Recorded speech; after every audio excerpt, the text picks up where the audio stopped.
Est arrivé enfin le 13 Adar. Les Juifs, afin de se préparer, de demander la pitié d'Akadosh Baruch Hu, ont jeûné ce jour-là. C'est pour cela que nous aussi, nous jeûnons le jour du 13 Adar.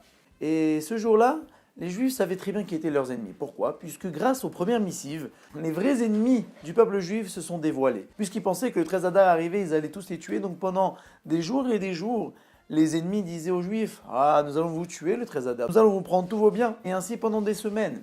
Et par conséquent, les Juifs ont pu voir qui étaient vraiment leurs ennemis.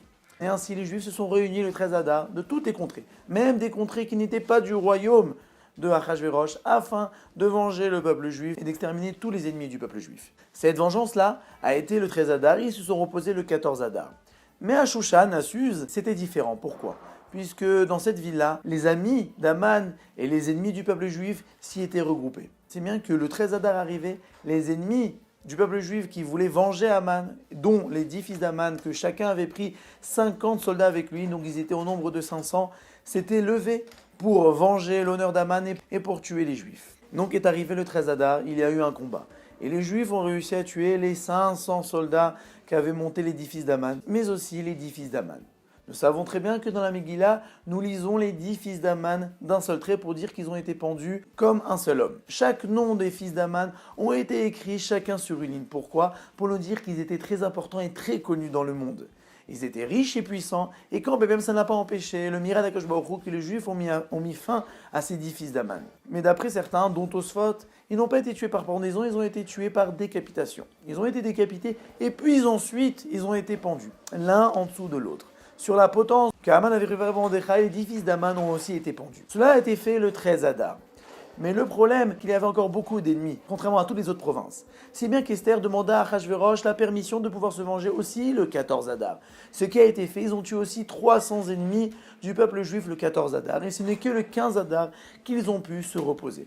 C'est pour cela que dans le monde entier, nous fêtons Purim le 14 Adar, mais dans certaines villes, nous fêtons aussi le 15 Adar. Dans la ville par exemple de Shushan, de Suse, ils fêtent Purim le 15 Adar. Mais les villes qui étaient fortifiées à l'époque de Yoshua bin Nun, fêtent aussi le 15 Adar. Pourquoi ?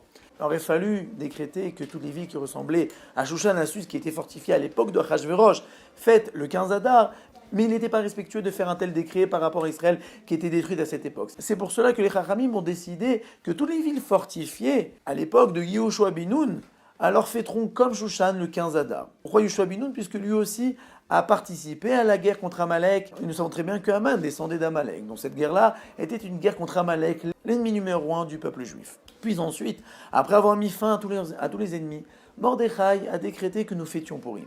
Il a décrété que nous lisions la Megillah afin de se remémorer de toute l'histoire et du miracle. Mais aussi il a décrété la mitzvah de Mishloach Manot, d'envoyer chacun d'aimer les uns aux autres, mais aussi la mitzvah de Matanot Levonim, de donner de la tzedaka aux pauvres. Pourquoi ces mitzvot ? Rav Shimshon Raphaël Hirsch dit que nous devons être joyeux que la vie nous a été redonnée. Nous fêtons cela grâce à un festin, mais aussi nous devons donner de la joie les uns aux autres, à donner des cadeaux. Mais aussi nous devons donner la possibilité aux pauvres de faire ce michté, de faire ce festin et de se réjouir de la vie qui nous a été donnée.